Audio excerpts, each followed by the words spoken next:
नमस्कार। हिंदी के प्रचार प्रसार में समर्पित काव्यांकन मंच को नमन करती हूँ। इसके संस्थापक स्वर्गीय डॉक्टर रामकृष्ण शर्मा विद्या वाचस्पति को नमन करते हुए आप सबका वंदन करती हूँ। काव्यांकन परिवार के सभी सदस्यों का हृदय से स्वागत करती हूँ।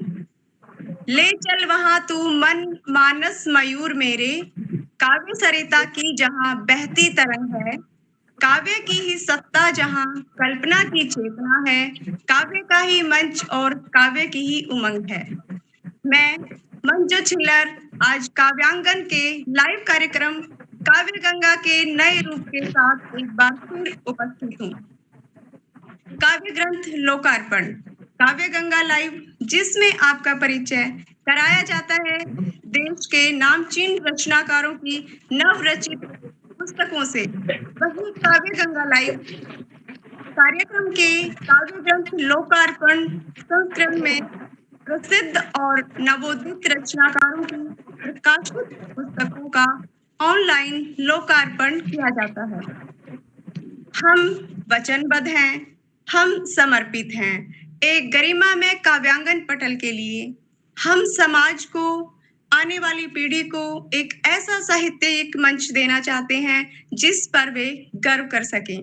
आपके साथ और आपके सहयोग के साथ काव्य लोकार्पण में आज हमारे साथ उपस्थित हैं एक बहुत प्रसिद्ध कवि, रचनाकार और हमारे पटल के काव्यांगन के एक महत्वपूर्ण स्तंभ डॉक्टर राकेश शर्मा जी अपनी नई प्रकाशित पुस्तक अभ्यर्थना के साथ आपका इस कार्यक्रम में बहुत स्वागत है सर।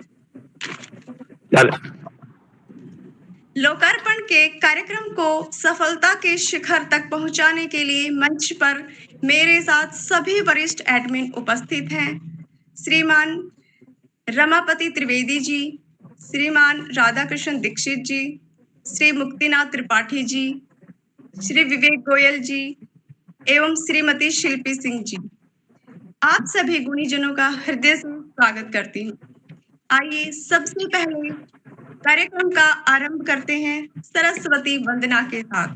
मैं आदरणीय आभा त्रिवेदी जी से अनुरोध करती हूँ कि वो आएं और कार्यक्रम को आरंभ करें।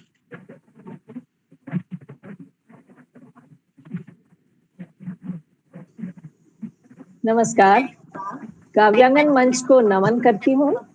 आज होने जा रहे काव्य ग्रंथ के लोकार्पण में डॉक्टर राकेश शर्मा जी की पुस्तक अभ्यर्थना के लोकार्पण के लिए उन्हें अनेक अनेक शुभकामनाएं देती हूँ और उन्हीं के द्वारा रचित सरस्वती वंदना प्रस्तुत करने जा रही हूँ।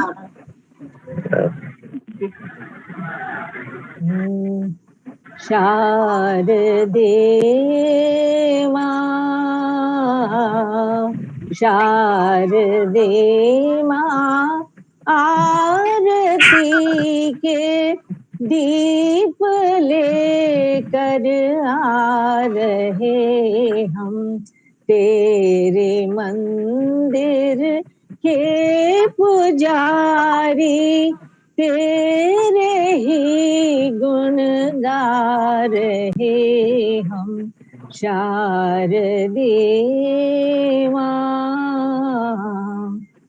तन के माटी के दिए मैं मन की बाती को जलाकर भावनाओं के प्रसूनों से रंगोली को सजाकर भक्ति के घृत को मिलाकर ज्ञान ज्योति जगा रहे हम।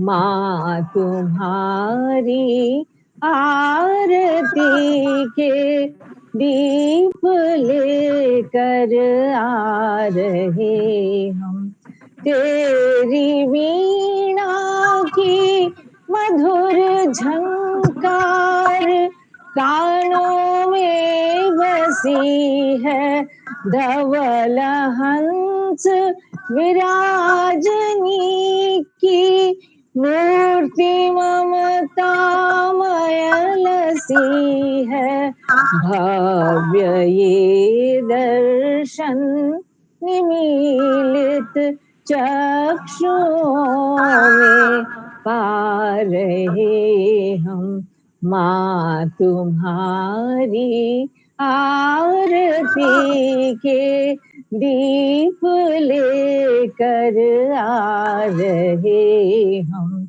शारदे माँ, शारदे माँ, आरती के दीप लेकर आ रहे हम, तेरे मंदिर के पुजारी तेरे ही गुण गा रहे हम, शारदे माँ। बहुत धन्यवाद। बहुत सुंदर मैम। धन्यवाद। बहुत सुंदर प्रस्तुति दी मैम आपने, आनंद आ गया। धन्यवाद। मां शारदे से प्रार्थना करती हूँ कि मंच पर उपस्थित और हमारे सभी दर्शकों के हृदय में निवास करें। आदरणीय राकेश जी की लेखन कला सबसे अलग है और विलक्षण है। जनमानस की सांस्कृतिक चेतना के प्रति आपका गहरा अनुराग है। आइए आपका संक्षिप्त जीवन परिचय हमारे दर्शकों के साथ साझा करते हैं। आपका जन्म स्थान सोरोजी, जनपद कासगंज, उत्तर प्रदेश है। वहीं से आपकी प्रारंभिक शिक्षा पूर्ण हुई। तत्पश्चात आपने MA हिंदी में, LT एवं हिंदी में PhD भी पूर्ण की। आप सेवानिवृत्ति से पूर्व केंद्रीय विद्यालय में स्नातकोत्तर शिक्षक के पद पर आसीन थे। यह आपका दूसरा प्रकाशित गीत संग्रह है। अनुभूति के स्वर आपका पहला संग्रह पाठकों के बीच काफी चर्चित रहा। इसके अतिरिक्त आपके बहुत से साझा काव्य संग्रह भी प्रकाशित हो चुके हैं। तो आइए कार्यक्रम को आगे बढ़ाते हुए आदरणीय राकेश शर्मा जी की नई प्रकाशित पुस्तक अभ्यर्थना के लोकार्पण का कार्यक्रम आरंभ करते हैं। मैं सभी अतिथियों से आग्रह करूंगी कि यह पुस्तक का अनावरण कर इसका लोकार्पण करें।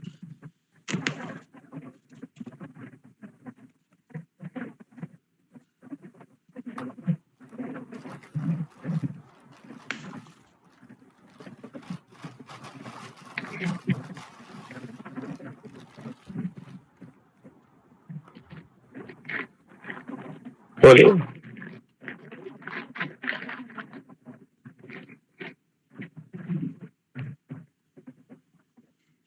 सबसे पहले मैं आपकी पुस्तक के लोकार्पण के लिए बहुत बहुत बधाई और शुभकामनाएं देती हूँ। धन्यवाद। बहुत बहुत बधाई। धन्यवाद। हमारे दर्शक और श्रोतागण जानना चाहेंगे कि इस पुस्तक के बारे में हमें बताएं। इसका नाम कुछ अलग है, अनोखा है, इसके पीछे आपके क्या विचार थे? धन्यवाद। मेरी अभ्यर्थना में प्रार्थना, अनुरोध, विनम्रता, स्वागत, सम्मान, क्योंकि मेरी रचना इसमें भारतीय संस्कृति, देश, मानवता, प्रकृति प्रेम है, उसकी अभ्यर्थना करता हूं और दर्शकों से कुछ ऐसी बातें कही हैं, वो मेरा आदेश नहीं, अनुरोध है। अभ्यर्थना में अनुरोध भी मेरा, और काव्यांगन के माध्यम से अनुरोध के साथ मैं आप सबके लिए समर्पित करता हूं इस पुस्तक को। लोकार्पण आप लोगों ने किया, बहुत बहुत धन्यवाद। ये अभ्यर्थना ही है मेरी, मेरा अनुरोध है और प्रार्थना है। आपके सबके हृदयों में बैठे उस भगवान से प्रार्थना है यह भी एक अभ्यर्थना है। बहुत बहुत धन्यवाद। बहुत खूब सर। अब मैं यहाँ उपस्थित समीक्षकों में से सबसे पहले आमंत्रित कर रही हूँ श्रीमती शिल्पी सिंह जी को। आप हमें आदरणीय शर्मा जी के काव्य की भाषा शैली के बारे में हमें अवगत कराएं। बहुत बहुत धन्यवाद मैम। आदरणीय राकेश शर्मा जी की भाषा शैली में आमतौर पर ओजस्विता, प्रेरणादायकता और भावनात्मक गहराई देखने को मिलती है। उनकी रचनाओं में देश प्रेम, सांस्कृतिक मूल्यों और राष्ट्रीय आदर्शों का गौरवपूर्ण वर्णन होता है। वे अक्सर सशक्त और प्रभावशाली शब्दों का प्रयोग करते हैं, जिससे कि पाठक गण के मन में ऊर्जा और आत्मबल का संचार हो जाता है। साथ ही उनकी कविताओं में भारतीय परंपराओं, इतिहास और सामाजिक एकता की भावना को उजागर करने वाले तत्व होते हैं, जो कि सांस्कृतिक धरोहर को महत्व देते हैं। इसके साथ ही इनकी भाषा सरल और प्रभावपूर्ण होती है, ताकि आपके विचार आम जनता तक आसानी से पहुंच सकें। ये लोक भाषा और बोलचाल के मुहावरों का प्रयोग बहुत खूब करते हैं, जिससे कि इनकी कविताएं और अधिक जीवंत और जनप्रिय हो जाती हैं। आदरणीय राकेश शर्मा जी को का उद्देश्य केवल भावनाओं को व्यक्त करना नहीं है, बल्कि समाज में जागरूकता और राष्ट्रीय चेतना को जागृत करना भी है। मैं आदरणीय राकेश शर्मा जी की इस नव प्रकाशित पुस्तक के लिए बहुत बहुत बधाई व शुभकामनाएं प्रेषित करती हूँ। धन्यवाद। बहुत सुंदर आदरणीय। मैं फिर से जुड़ती हूँ डॉक्टर राकेश शर्मा जी के साथ। सर, आपने काव्य लेखन कब और कैसे आरंभ किया? आपको लेखन कला आपके परिवार से प्राप्त हुई या आपने किसी गुरु से सीखा? आपका माइक म्यूट है। अच्छा, धन्यवाद। ये स्वाभाविक रूप से ऐसा परिवेश मिला मुझे, परिवार से भी मिला। मेरी माँ भक्त थी, शिव की भक्त थे। पिताजी का नाम महादेव, वो भी शिव के भक्त।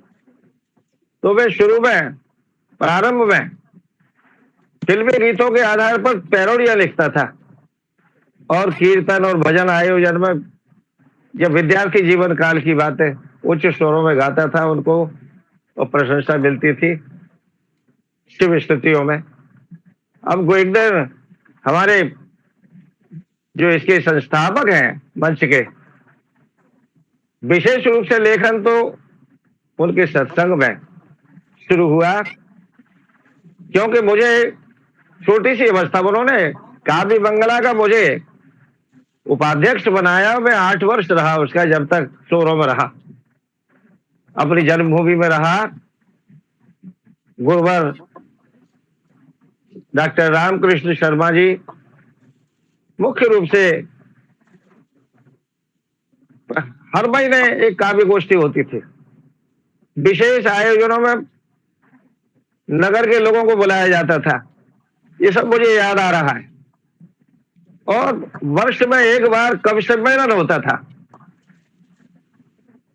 और हम लोग एक ही संस्था थी हमारी, विशेष रूप से, और उपाध्यक्ष के रूप में और उनके साथ के रूप में मुझे बहुत सीखने का अवसर मिलता था। और सभी मंचों पर मैं ही उस अभिनंदन का पत्र पढ़ता था, मैं ही गा करके मुझे ही अवसर दिया जाता था। तो अभी तक उनका श्रेय उनसे ही सीखा है। और हर बार मैं आपको बताऊं, मैं जो रचनाएं करता की है, मैंने रचनाएं मुझसे कहती है कि लिखो, तब लिखा है। कोई अकेजन आ गया, अब गुरुजी ने कह दिया आयोजन है, तो उसके लिए तैयार करके जा रहा हूं। अभी उनके भाई रमापत जी ने मुझे जोड़ लिया काव्यांगन से, है? ये हो सकता है उनकी कोई ऊपर से कृपा हो रही हो। मैं गुरुजी रामकृष्ण शर्मा जी को याद करता हूं और विनम्रता से नमन करता हूं। धन्यवाद। बहुत खूब। सर, आपकी पहली कविता की 2 पंक्तियां सुना दीजिए। किस कविता की? जब आपने शुरुआती दौर में जब शुरू किया था। जिससे अच्छा, शुरुआत में रंग जी आए थे, ये गुरुजी के भाषी, ये रंग जी बीमार, बलवीर सिंह रंग जी हमारे यहाँ प्रसिद्ध नाम है, बहुत से लोग जानते होंगे उनको।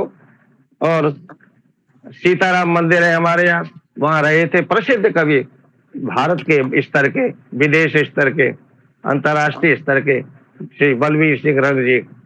तो ये शरद का ही महीना था, शरद पूर्णिमा का दिन था, और शरद की चांदनी में हम लोग घास पर बैठे हुए थे सीताराम मंदिर में। रंग जी बैठे हुए थे, उन्होंने कहा कि आप चंद्रमा को देख करके कुछ सुना हो जी। तो मेरे गद्य में तो सुना दिया, और मुझे कोई कविता ही नहीं याद थी, तो मुझे कुछ फर्स्ट ऐसा लगा कि मुझे भी शरद के विषय में लिखना चाहिए। तो पहली कविता जिसको कविता माना जाए तो शरद का महीना है, उसको सुनाता हूँ। वर्षा ने पूछा यो छोड़ बहन कहाँ चली, वर्षा ने पूछा यो छोड़ बहन कहाँ चली, शरद वधू बन करके आज ससुराल चली, शरद वधू बन करके आज ससुराल चली। वर्षा ने पूछा यो छोड़ बहन कहाँ चली, शरद वधू सज करके आज ससुराल चली। नई सजी दुल्हन का मुख देखा रजनी ने, चंद्रमणि कर डाला रजनी को सजनी ने, मगन मुख देख चकी राका गई भूल गली, मगन मुख देख चकी राका गई भूल गली, शरद वधू सज करके आज ससुराल चली। वर्षा ने पूछा यो छोड़ बहन कहाँ चली, शरद वधू। धन्यवाद। बहुत सुंदर, बहुत सुंदर। अब मैं आमंत्रित करूंगी आदरणीय मुक्तिनाथ त्रिपाठी जी को। सर, मैं आपसे पूछना चाहूंगी कि आपने आदरणीय शर्मा जी की रचनाओं को निकट से देखा है, जाना है, आप इन रचनाओं में किस प्रकार दार्शनिकता देखते हैं? धन्यवाद। बहुआयामी प्रतिमा के धनी एवं विभिन्न साहित्यिक अलंकरणों से अलंकृत डॉक्टर शर्मा जी के उनके द्वितीय प्रकाशित पुस्तक अभ्यर्थना के विमोचन की बहुत बहुत शुभकामनाएं। डॉक्टर शर्मा जी की अमूमन बहुत सारी रचनाएं मैंने पढ़ा। इनका जितना सरल स्वभाव है उतनी ही इनकी सरल भाषा भी है, तो जनमानस तक बखूबी पहुंचती है। जहाँ तक डॉक्टर शर्मा जी की दार्शनिकता का प्रश्न है, इनकी रचनाओं में कुछ न कुछ दार्शनिकता तो हर रचना में ही रहती है, और चाहे वह भारतीय संस्कृति हो, प्रकृति से संबंधित हो, अथवा सामाजिक आधारों पर हो। डॉक्टर शर्मा जी क्योंकि अध्यापन के क्षेत्र में कार्यरत रहे हैं और वहीं से इन्होंने अपनी सेवानिवृत्ति प्राप्त किया।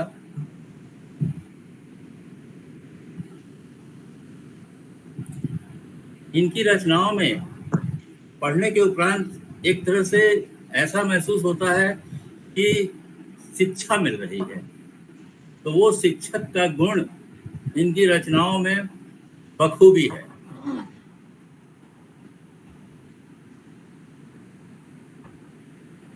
क्योंकि डॉक्टर शर्मा जी का जन्म ब्रज अंचल में हुआ था, इस कारण इनकी रचनाओं पर इसका भरपूर असर पड़ा। अपनी एक रचना का दिव्य प्रेम में राधा और कृष्ण के राधा और कृष्ण के संबंधों को उन्होंने बहुत ही खूबसूरती के साथ पेश किया है। साथ ही साथ जिसमें उन्होंने दार्शनिकता को जोड़ते हुए भी श्री कृष्ण को परम ब्रह्म एवं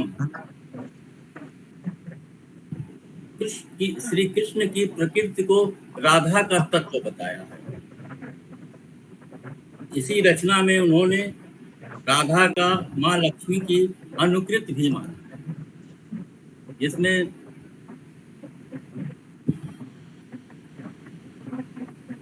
इनकी एक रचना मैंने पढ़ा, बहुत अच्छी लगी।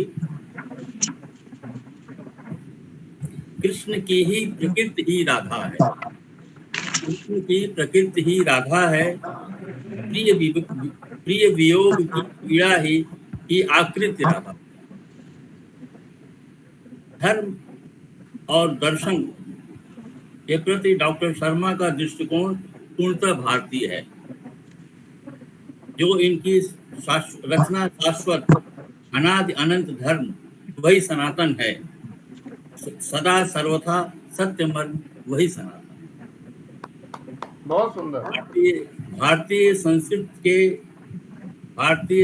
भारत की सांस्कृतिक धरोहर के प्रति इनका बहुत गहरा अनुराग है। इन्होंने अपनी रचनाओं में भारत के तीर्थ स्थान, भारत के ऋषि, भारत की नदियां, भारत के ग्रंथों की चर्चा अपनी रचना में खूब किया है।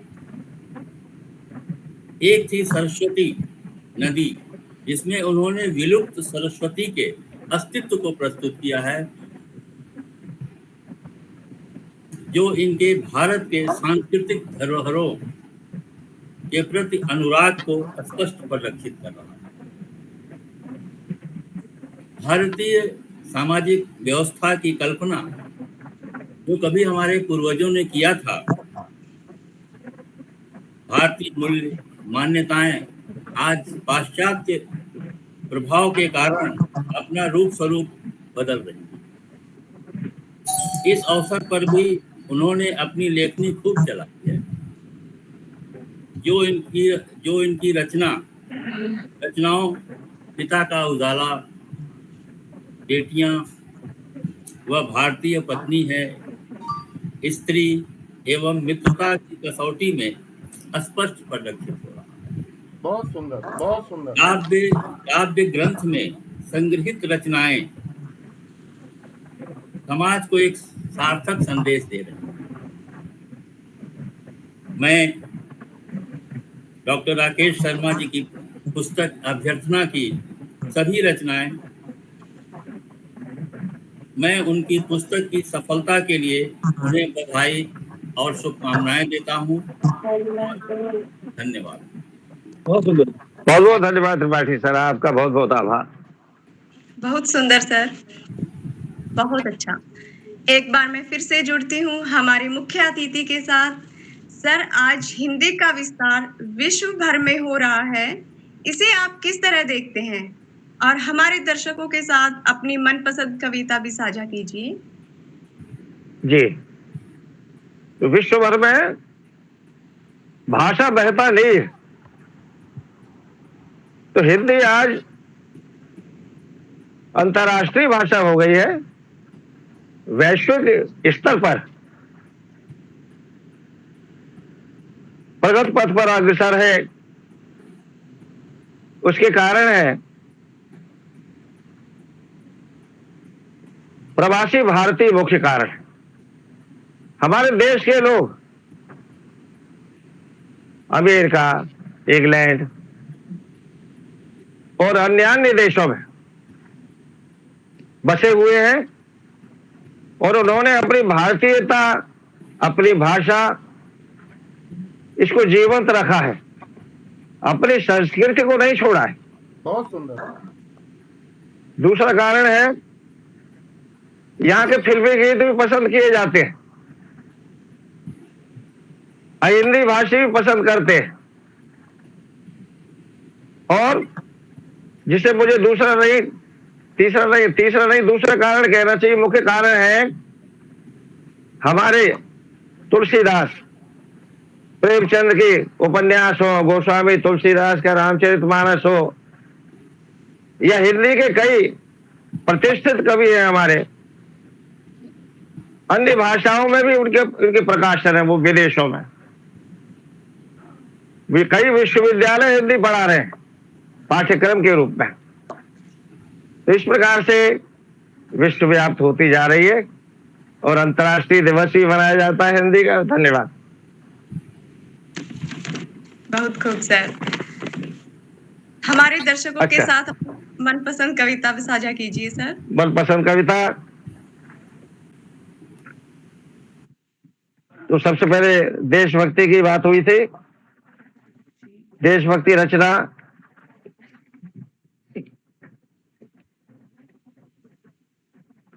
हम दिव्यार्य संतान आज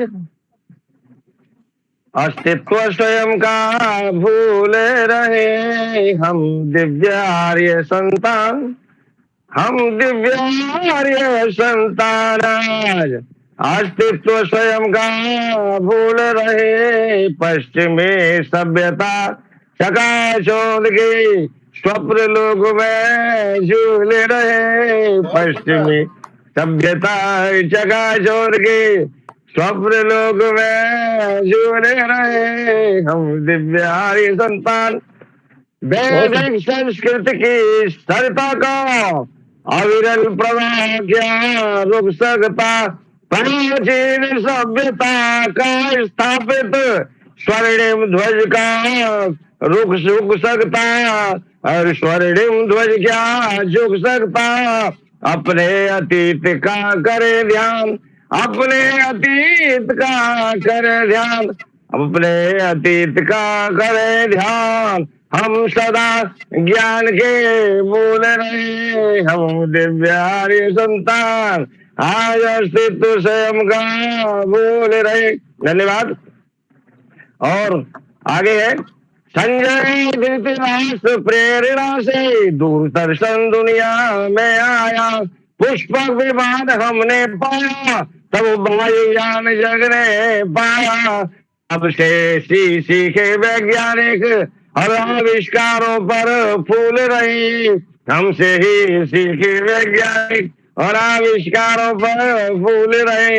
अरे भौतिकवादी हम नहीं रहे, आध्यात्मिक से हमारी है। और सर्वे भवन्तु सुखिनः से ही धार्मिक संतुष्टि हमारी है।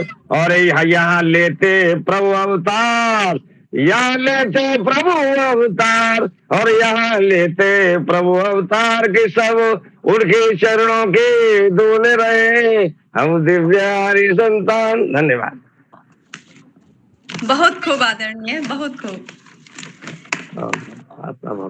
अगला प्रश्न है श्री विवेक गोयल जी से। आप कृपया आदरणीय राकेश जी के काव्य संग्रह की विषय वस्तु और रचनाओं के चयन पर प्रकाश डालिए। आज के हमारे मुख्य अतिथि डॉक्टर राकेश कुमार शर्मा जी, आपके परिवार के सभी सदस्यगण, मंच पर उपस्थित सभी मूर्धन्य साहित्यकार और रचनाकार एवं मंच की संचालिका मंजू छिल्लर जी, आप सबका हृदय से अभिनंदन करता हूं। और आपके प्रश्न का उत्तर दो पंक्तियों से दूंगा जो राकेश कुमार शर्मा जी की हैं कि गोकुल में आज चतुर्दिश खुशियां छाई हैं। गोकुल में आज चतुर्दिश खुशियां छाई हैं। यशोदा के द्वार सखियां दौड़ी दौड़ी आई हैं। सखियां दौड़ दौड़ी आई। आदरणीय राकेश शर्मा जी की काव्य संग्रह की विषय वस्तु, इसमें मुख्य रूप से राष्ट्रीयता, सांस्कृतिक, भारतीय संस्कृति, देशभक्ति, सामाजिक एकता, इन सब के भाव प्रकट होते हैं। संग्रह में चुनिंदा रचनाएं घटनाओं और व्यक्तित्वों को समर्पित हैं जिन्होंने भारत के स्वतंत्रता संघर्ष और सांस्कृतिक पुनर्जागरण में महत्वपूर्ण भूमिका निभाई।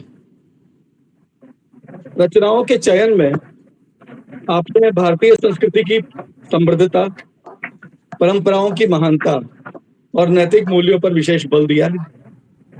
उदाहरण के लिए संग्रह में पौराणिक कथाओं से प्रेरित कविताएं भी हैं, जिनमें रामायण, महाभारत और अन्य धर्म ग्रंथों की घटनाओं के माध्यम से सांस्कृतिक संदेश दिए गए हैं।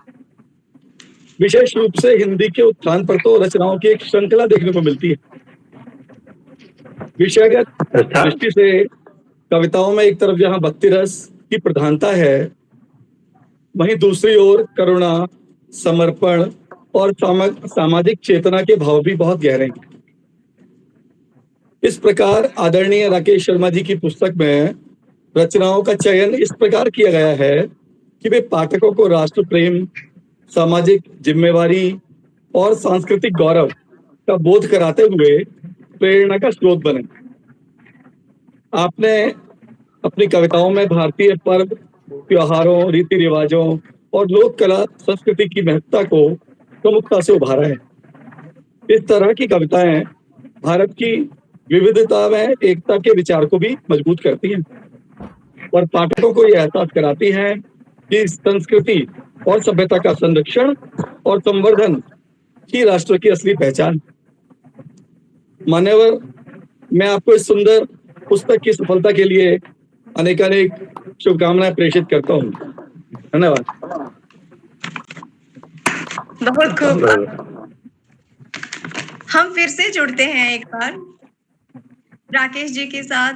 सर, आजकल जिस तरह की रचनाएं देखने को मिल रही हैं, क्या आप उनसे संतुष्ट हैं? और जिस तरह इनका विस्तार किया जा रहा है, आप इस विषय में क्या विचार हैं आपके? और सर, आज मौका भी है, दस्तूर भी है, अपनी रचनाओं की 2 पंक्तियां साझा कीजिए। जी, तो आजकल जो रचनाएं लिखी जा रही है, पहला प्रश्न संतुष्टि की बात है। जहां तक ये तो अभिरुचि के ऊपर निर्भर है। किसी को कोई रचना अच्छी लगती है, किसी को कोई नहीं अच्छी लगती है।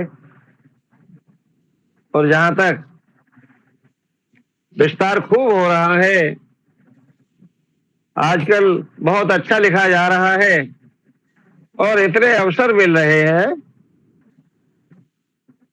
डिजिटल माध्यम से, नेट के माध्यम से। डिजिटल है, इसने बहुत निकट ला दिया है, बहुत लिखने का अवसर प्रदान किया है। अब जैसे आज ही लीजिए, मंच पर मैंने यहीं पर देख करके अब विचार किया था कि पुस्तक का प्रकाशन होना चाहिए, मेरी भी पुस्तक का। बहुत सुंदर। तो ये मंच का ही प्रभाव है और रचनाओं में विविधता मिल रही है। लेकिन जहां तक ये अपनी, जैसा कि मैंने कहा, अभिरुचि की बात, पहले प्रश्न पर फिर आता हूं। आपने पूछा है तो व्यक्तिगत बात बता रहा हूं जो सामूहिक हो रही है इस समय। मुझे जो बढ़ते उर्दू का प्रभाव अच्छा नहीं लगता है। आप हिंदी की रचना लिख रहे हैं, उर्दू भी होनी चाहिए। हिंदी का आशय है कि हिंदी के तत्सम शब्द नष्ट ना हो जाए। जो संस्कृत निष्ठ शब्द है वो नष्ट ना हो जाए। पहले तो ये निर्धारित किया गया था कि 67% तो हिंदी के शब्द हो और 33% अन्य भाषाओं के शब्द हो, ऐसी हो हमारी राजभाषा। तो राजभाषा के मामले में ये अलग विचार है, लेकिन भाव पक्ष उनका भी बहुत प्रबल है। धन्यवाद। बहुत सुंदर, बहुत सुंदर। बहुत सुंदर सर। अब मैं काव्यांगन परिवार के वरिष्ठ संयोजक श्री रमापति त्रिवेदी जी से आग्रह करूंगी कि आप आदरणीय राकेश शर्मा जी के व्यक्तित्व जीवन के विषय पर अपने विचार प्रकट कीजिए सर। आप सभी का बहुत बहुत आभार व्यक्त करता हूं। भगवान वराह की पुण्य भूमि भगवती सुरसरिता के पावन तट पर स्थित तुलसी जन्मभूमि सोरो सुकर क्षेत्र ऋषि और मुनियों की तपोभूमि में जन्म लेकर साहित्य के विशाल आकाश में एक नक्षत्र की भांति अपना प्रभाव और प्रकाश फैला रहे आदरणीय भाई साहब डॉक्टर राकेश शर्मा जी, राकेश का मैं हृदय से वंदन करता हूँ। आज उनके द्वितीय काव्य अरे वाह। अभ्यर्थना के लोकार्पण के अवसर पर मैं उनको शुभकामनाएं और बधाई देता हूँ। उनके व्यक्तित्व की सरलता, सहजता, विनम्रता, करुणा, साहित्य और गुरुओं के प्रति उनका समर्पण उन्हें एक व्यक्ति विशेष की श्रेणी में लाता है। आदरणीय राकेश जी को मैंने अपनी बाल्यावस्था में तब देखा जब वे पूज्य पिताजी स्वर्गीय पंडित गंगावल्लभ जी शास्त्री व्याकरणाचार्य और काव्यांगन के संस्थापक अग्रज स्वर्गीय डॉक्टर रामकृष्ण शर्मा के पास साहित्य चर्चा और पठन पाठन हेतु आया करते थे। आपका मृदु स्वभाव, चेहरे की सौम्यता, वाणी की मधुरता उनके कृतित्व में परिलक्षित होती है। उनका यह काव्य संग्रह अभ्यर्थना, जिसका अर्थ ही अनुरोध, याचना, विनय है, उनके व्यक्तित्व का प्रतिरूप है। काव्य संग्रह की महत्ता तब और बढ़ जाती है जब आपको भारतीय संस्कृति, प्रकृति का सौंदर्य, भारतीय त्योहारों का वर्णन, सामाजिक रिश्तों की महत्ता, जीवन का हर्ष और जीवन की ऊर्जा, संवेदनशीलता और मन की निर्मलता एक ही जगह पढ़ने को मिल जाती है। ऐसी है अभ्यर्थना। विनयशीलता उनके व्यक्तित्व का अभिन्न अंग है। आज काव्यांगन गौरवान्वित है उनके इस काव्य संग्रह को लोकार्पित करते हुए। उसके संस्थापक स्वर्गीय डॉक्टर रामकृष्ण शर्मा जी को भी निश्चित हर्ष का अनुभव हो रहा होगा इस समय कि उनके द्वारा स्थापित काव्य मंगला संस्था में जिस 20 वर्षीय युवा ने लिखना सीखा था, मंच पर बोलना सीखा था, साहित्य में अपना पहला कदम रखा था, वही आज एक विराट व्यक्तित्व का धनी बनकर हमारे सामने उपस्थित है। और उसके दूसरे एकल काव्य संग्रह का लोकार्पण उनके द्वारा स्थापित संस्था काव्यांगन के द्वारा ही लोकार्पित हो रही है। यह शिष्य की कुशलता होती है कि गुरु के द्वारा दिए जा रहे ज्ञान को कितना ग्रहण कर पाता है। सीखने की ललक डॉक्टर राकेश शर्मा जी ने मैंने बाल्यावस्था में से ही देखी थी कि जिनसे प्रकाश पाया मैंने, स्मरण उन्हें क्या कर पाया, क्या भूल कर जितना आकाश दिखाया था, विचरण उतना क्या कर पाया, क्या भूल गया आदर्शों को, कैसे सार्थक संसार करूं, और बिन मांगे भी जो प्यार मिला, मैं याद उसे हर बार करूं। उनकी ही पंक्तियों द्वारा आज मैं यह कह सकता हूं कि आपने गुरुओं को निराश नहीं किया। आज भी काव्यांगन में आपकी सक्रिय भूमिका में आपका यह गुरु दक्षिणा ही है कि आप हमारे साथ हैं, अपना कर्तव्य निभा रहे हैं। काव्यांगन के पूरे परिवार की ओर से मैं आपको पुनः शुभकामनाएं और आप बधाई देता हूं आपके इस काव्य संग्रह अभ्यर्थना के लिए। आदरणीय वंदन है आपका। बहुत बहुत आभार, आपने तो भाव विभोर कर दिया अपने बात। धन्यवाद। बहुत सुंदर सर। फिर से आगे बढ़ते हैं, हमारे मुख्य अतिथि के साथ हम फिर से जुड़ते हैं। सर कहते हैं कि किसी व्यक्ति के जन्म स्थान का भी उसके व्यक्तित्व पर बहुत प्रभाव होता है।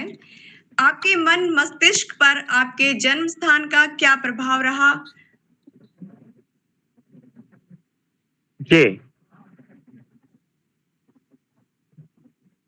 जन्मस्थान, मेरा जन्मस्थान भगवान बराह की पुण्य स्थली कविकुल शिरोमण गोस्वामी तुलसीदास जी की जन्मस्थली। उन्हीं के शब्दों में ऐसा जन्म स्थान के लियो सुकुल जन्म शरीर सुंदर है तो जो फल चारि को जे पाए पंडित परम पद पावत पुरार मुरार को। यह भरत खंड समीप सुरसर फल भलो संगत भली। गोस्वामी तुलसीदास की कवितावली की ये पंक्तियां मेरे और मेरी जन्मभूमि दोनों पर लागू होती है। सोरो शुकर क्षेत्र यत्र भागीरथी गंगा, जहां नित्य मेले लगते हैं, धार्मिक मेले, जहां दूर दूर से यात्री आते हैं। ये वैसा वह स्थान है जहां पैदल यात्रा करके आते थे पहले, जब आने जाने के साधन नहीं थे। वह है सोरो। सोरो जहां विविध काव्य गोष्ठी या सांस्कृतिक समारोह होते रहते हैं, तो उसका प्रभाव निश्चित ही मेरे मन मस्तिष्क पर अभी तक है, क्योंकि मैं कारण है उसका। मैं सम्मिलित रहा हूं पूरी तरह से। मैं गंगा सभा में भी था, धार्मिक समारोह में रहा, सब में रहा। लोग मुझे चुन लेते थे, पता नहीं क्या बात है। मैं उस समय चुप बहुत रहता था, लोग मुझे अच्छा समझते थे। आपका बहुत बहुत आभार, बहुत प्रभाव रहा है तो जन्मभूमि का। अच्छे तो आप आज भी हैं, ऐसी क्या बात है?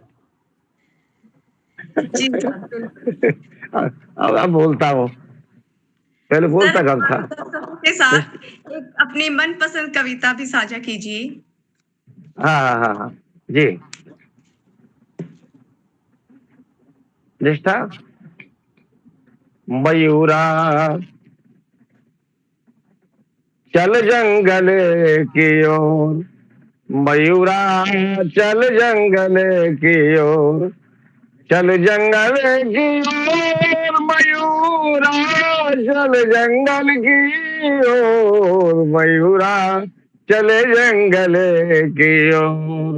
अरे वहां न माया मोह सताए, वहां न माया मोह सताए, बड़ी सुहानी भोर। और यहाँ मयूरी आत्माश के सिवाय और कोई नहीं है तोर, मयूरा चले जंगल की ओर, मयूरा चले जंगल की ओर। सगे स्वार्थ संबंध क्षणिक है, सगे स्वार्थ संबंध क्षणिक है, और इन्हें अभी से छोड़ मयूरा चले जंगल की ओर। कुछ पंक्तियां इस गीत की। और जहां तक पसंद का सवाल है, प्रश्न किया आपने, तो निज कवित्व के लाग न नीका और सरस हो अथवा फीका। मुझे सच बात तो एक अपनी रचनाएं सबको पसंद आती है, मुझे भी पसंद आती है। फिर एक और सुना रहा हूँ आप, कुछ और छोटी करके सुना रहा हूँ। स्वागत है।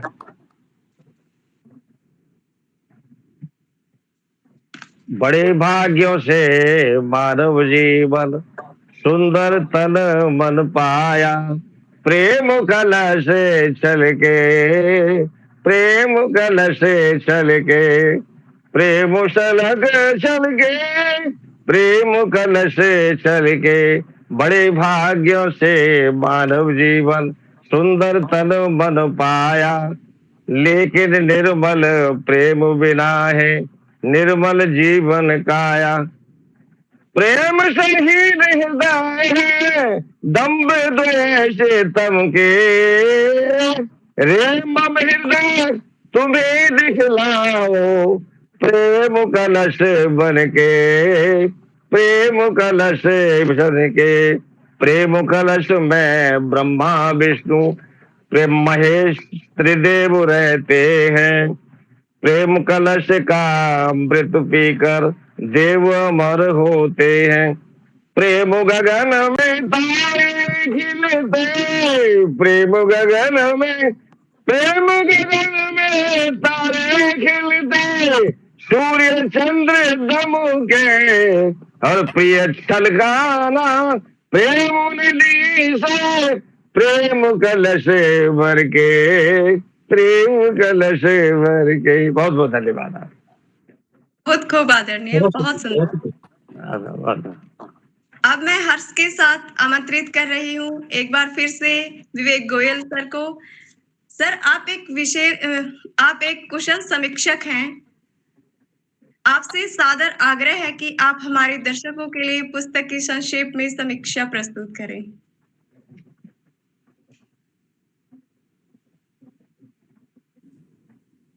मैं मतलब आप सभी से आग्रह करना चाहूंगा, अनुग्रह करना चाहूंगा कि जो ये पुस्तक है बहुत ही सुंदर पुस्तक है और इसकी जो भूमिका है वो आदरणीय आर.के. दीक्षित जी ने लिखी है और उनसे बेहतर समीक्षा इस पुस्तक की कोई कर नहीं सकता। तो अगर ये मेरी धृष्टता ना समझी जाए तो मैं आदरणीय दीक्षित जी से अनुरोध करूंगा हाथ जोड़कर कि वो कृपया इसकी समीक्षा प्रस्तुत करें। स्वागत है सर।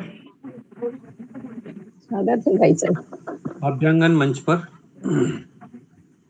नमस्ते सर। आप सबकी सुखद अनुभूति और आप सबके चेहरों की यह मुस्कुराहट यह संकेत दे रही है कि आज हम जिस बड़े रचनाकार की रचना संग्रह का विमोचन, लोकार्पण काव्यांगन जैसे पटल पर कर रहे हैं, यह हम सब के लिए बड़े गर्व और गौरव की बात है।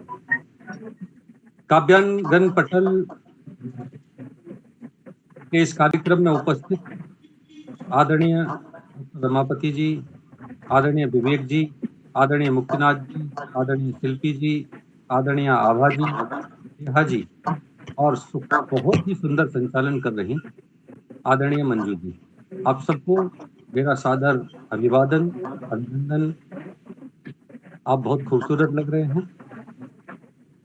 आज अभ्यर्थना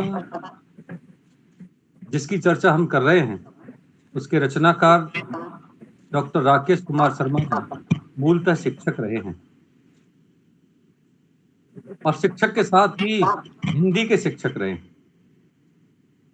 और जैसा कि उनके जीवन के संबंध में परिचय देते समय बताया गया कि उनका जन्म भी ऐसी पवित्र और पावन भूमि पर हुआ है जहाँ भगवान विष्णु ने स्वयं तृतीय अवतार भगवान श्री ब्रह्मा के रूप में उस पावन धरती को हिरण्याक्ष दैत्य के चुंगल से मुक्त कराकर सृष्टि का आरंभ किया। तो हम कह सकते हैं कि वह सृष्टि के आरंभ की पवित्र भूमि है, जिस भूमि पर आदरणीय राकेश जी का जन्म हुआ। और राकेश जी का जन्म जहाँ हुआ वहाँ भगवान वराह के द्वारा स्वयं उत्पत्ति की गई भगवान वराह की एक गंगा और उसके साथ साथ वृद्ध गंगा और उसके साथ साथ भागीरथी गंगा, 3 गंगाओं का जहाँ उद्गम और उपस्थिति है। और जो मानसकार स्वामी तुलसीदास जी, अष्टछाप के कवि नंददास जी, साध्वी रत्नावली जी, डॉक्टर रामानंद तिवारी जैसे बहुत सारे देश के जाने माने साहित्यकारों की जन्मभूमि है, विश्व के जाने माने साहित्यकारों की जन्मभूमि है। डॉक्टर रामकृष्ण शर्मा जी इसी क्रम के एक बहुत अच्छे सुधी साहित्यकार जिन्होंने काव्यांगन की स्थापना की और उन्होंने ये सौभाग्य दिया कि हम सब मिलकर आज हिंदी के इस निरंतर उत्थान और विकास में सहयोगी हो सकें। तो सबसे पहले तो मैं काव्यांगन मंच को शुभकामनाएं देता हूं और शुभकामनाएं देता हूं आदरणीय डॉक्टर राकेश शर्मा जी को, जिनका यह दूसरा काव्य संग्रह हम सबके हाथ में है, जिनका पहला काव्य संग्रह धन्यवाद अनुभूति के स्वर था और यह अभ्यर्थना है। जहां तक समीक्षा की बात है तो समीक्षा हम ग्रंथ की करते हैं, मूलतः समीक्षा तो ग्रंथकार की होनी चाहिए जिसने इस ग्रंथ को लिखा है। और ग्रंथकार का जन्म जहां हुआ वह भारतीय संस्कृति, भारतीय धर्म और स्वतंत्रता संग्राम का एक महत्वपूर्ण केंद्र रहा है और जिसका संस्कार रचनाकार के रक्त के अंदर समाहित हो गया। आप जब उनकी अभ्यर्थना को पढ़ेंगे तो आपके ध्यान में आएगा कि भारत की संस्कृति और खासतौर से पौराणिक संस्कृति जो है और उनके जो पौराणिक आख्यान हैं वे सब के सब किसी न किसी रूप में उनकी रचनाओं में परिलक्षित होते हैं। और यहाँ तक उन पौराणिक पात्रों के जो महत्वपूर्ण पात्र रहे हैं, जो शिव हैं, राम हैं, सरस्वती हैं, जो पौराणिक पात्र हैं, वह पौराणिक पात्र भी उनकी रचना धर्मिता का आधार बने हैं। इसके साथ साथ जैसा अभी उन्होंने स्वयं भी कहा कि हिंदी को हिंदी का स्वरूप बने रहना चाहिए, बने रहने देना चाहिए और हिंदी में किसी दूसरे भाषा की मिलावट कसकती है, चुभती है। और इसीलिए शायद उन्होंने अपनी रचना में लिखा कि हृदय की अनुभूतियां सहज अपनी भाषा में ही रहती और दूसरी भाषा में अभिव्यक्तियां भी निराशा में बहती। तो यह जो उनका भाव है कि भाषा की पवित्रता को बनाए रखने के लिए, भाषा के स्वरूप को सहेजने के लिए हमें निरंतर प्रयत्न करते रहना चाहिए, ऐसा उनकी इस अभ्यर्थना में अभ्यर्थना, प्रार्थना है, निवेदन है। बहुत सुंदर, बहुत सुंदर।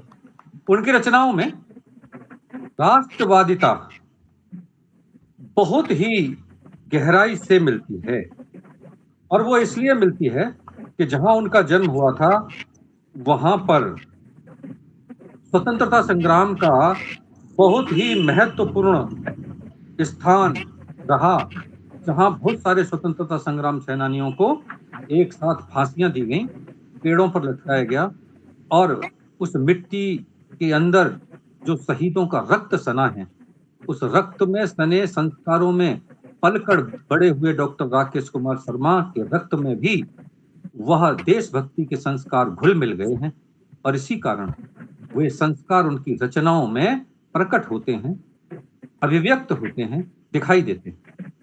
उनकी रचनाएं निश्चित रूप से इस बात का भी प्रतीक हैं कि भाग दौड़ वाली इस जीवन शैली में और भारतीय शिक्षा के पाठ्यक्रम से विरत होती भारतीय संस्कृति को बचाए रखने के लिए भारत के उन पौराणिक आख्यानों का, भारत के उन तीज त्योहारों का, भारत की उन रीति नीतियों का, भारत की उन परंपराओं का जिंदा रहना बहुत आवश्यक है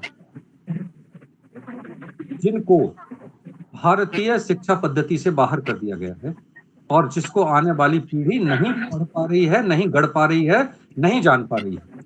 आदरणीय डॉक्टर राकेश कुमार शर्मा ने अपनी रचनाओं में यह प्रयत्न किया है कि भारत के तीज त्योहार, भारत के मेले, भारत की रीति नीतियां, भारत की परंपराएं हमारी आने वाली पीढ़ी समझे और जाने, इसलिए उनको भी अपनी रचना का हिस्सा बनाया है, अपनी रचना का माध्यम बनाया।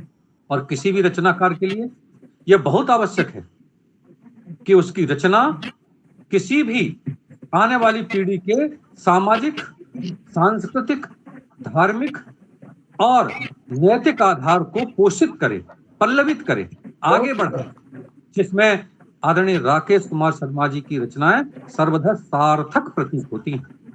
उन्होंने आज के संदर्भ में बहुत सारे बातों को महत्व दिया है। उनकी अभ्यर्थना को पढ़ने से पता लगता है कि ऐसा नहीं, आने वाली चुनौतियों को भी उन्होंने अपनी रचनाओं का आधार बनाया है। उन्हें पता है कि जब पूरा विश्व विकास के वायुयान पर तेज उड़ रहा है, तब प्रकृति अपना स्वरूप बदल रही है।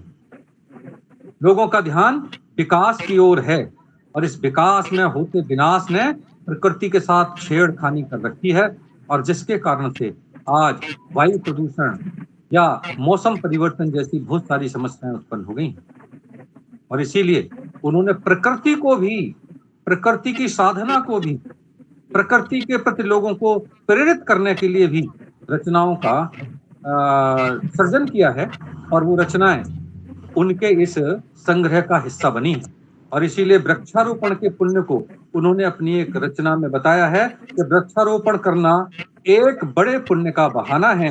वृक्षारोपण करो यदि अपनी पृथ्वी को बचाना है, वृक्षारोपण करो यदि आगे भी गंगा में नहाना है, और वृक्षारोपण से जल जीवन के प्रति फर्ज निभाना है, और इतना भी नहीं समझ सके तो व्यर्थ मानव जन्म पाना है। ये चुनौती उनकी रचनाओं में मिलती है कि जिस प्रकार हमारे पूर्वजों ने हरी भरी धरती हमें सौंपी थी, जिस प्रकार नदियों से परिपूर्ण लबालब सरिताएं, तालाब, कुएं हमको सौंपे थे, वह सब हम आने वाली पीढ़ी को कैसे सौंप सकते हैं, इसके लिए भी उन्होंने एक बड़ी प्रेरणा अपनी रचना अभ्यर्थना के माध्यम से। यही नहीं, आज जिस प्रकार से सांस्कृतिक वितंडावाद हो रहा है, जिस प्रकार से स्त्री पुरुषों के संबंधों को परिभाषित किया जा रहा है, और आज जिस प्रकार स्त्री को उपभोग की वस्तु मानकर रचनाकार रचनाएं लिख रहे हैं, फिल्मकार फिल्म बना रहे हैं, भाषणकार भाषण दे रहे हैं, और बहुत सारे पठनों पर जिस प्रकार सामग्री परोसी जा रही है, उसके प्रति भी रचनाकार बहुत सचेत है। और वह मानता है कि अगर भारत को संचालित करने वाली कोई शक्ति है तो वह हमारी आदि शक्ति देवीय स्वरूपा हमारी महिलाएं हैं, हमारी स्त्रियां हैं। उनका मान सम्मान भारतीय संस्कृति के अनुरूप होना चाहिए। और इसीलिए उन्होंने अपनी रचना इस अभ्यर्थना में साफ कहा है कि स्त्री पुरुषों की जन्मदात्री निर्मात्री है। स्त्री पुरुषों की जन्मदात्री निर्मात्री है। स्त्री ही विधाता की सृष्टि की विधात्री है। स्त्री जीवन निशा की पूर्णिमा की रात्रि है। स्त्री घर की दशा की व्यवस्था की दात्री है। स्त्री नयनों की रोशनी की दिया बाती है, और स्त्री कुटिया भी रंग महलों से सजाती है। बहुत सुंदर। स्त्री के इस महत्व को प्रतिपादित करते हुए उनकी यह रचनाएं साफ साफ संदेश देना चाहती हैं कि वो किस प्रकार की सामाजिक व्यवस्था बनाना चाहते हैं।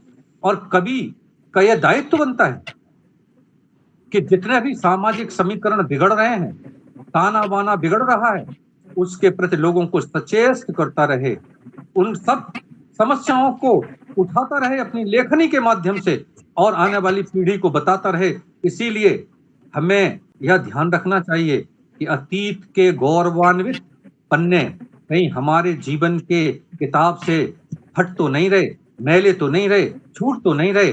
उनका स्मरण बहुत आवश्यक है। और अभ्यर्थना में डॉक्टर राकेश कुमार शर्मा जी ने इसका पूरा प्रयत्न किया है। और अतीत को याद करते हुए वो कहते हैं, अपनी एक कविता में बैलगाड़ी की याद दिलाती है। वो कहते हैं, पूर्वज कृषकों की कृषि की निशानी बैलगाड़ी है, और शहरों के लिए अन्नपूर्णा वरदानी बैलगाड़ी है। आई फिर से याद वही प्यारी प्यारी बैलगाड़ी है, और दो बैलों की जोड़ी में खींची न्यारी बैलगाड़ी है।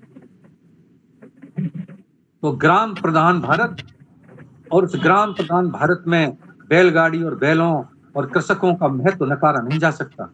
रचनाकार ने कोई ऐसा विषय नहीं छोड़ा जिस पर अपनी लेखनी नहीं चलाई हो, लेकिन सबको ध्यान में रखकर अगर हम उनके केंद्र बिंदु को अंकित करें तो वह केंद्र बिंदु है उनकी भारतीयता, उनकी राष्ट्रीयता और भारतीयता के आवरण से परिपोषित भारतीय समाज की संकल्पना और उस संकल्पना के विघटन में आती समस्याओं के समाधान प्रस्तुत करती उनकी रचनाएं।